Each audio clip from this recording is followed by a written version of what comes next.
Hey there! So, let's talk about a common problem that many people encounter when working with models that have collinear predictors. The issue arises when trying to save a reduced version of the model for performance reasons, and then using it to make predictions. Now, let's delve into the solution to this problem. The key lies in a small change to the glmer_chop function.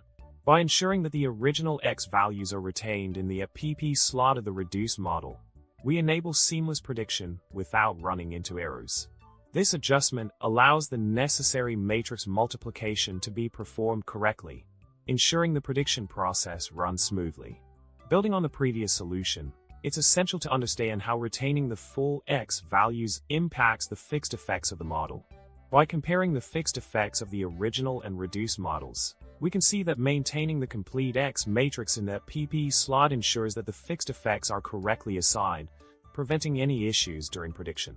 In conclusion, by implementing the modifications highlighted earlier, you can effectively reduce the size of your model without compromising its predictability.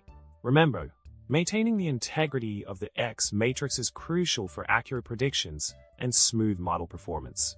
Well, I hope this explanation helps you tackle similar issues with confidence in the future. Remember, persistence is key in solving tricky model problems. Thanks for watching, and don't forget to subscribe, like the video, and drop a comment below. Until next time, happy modeling!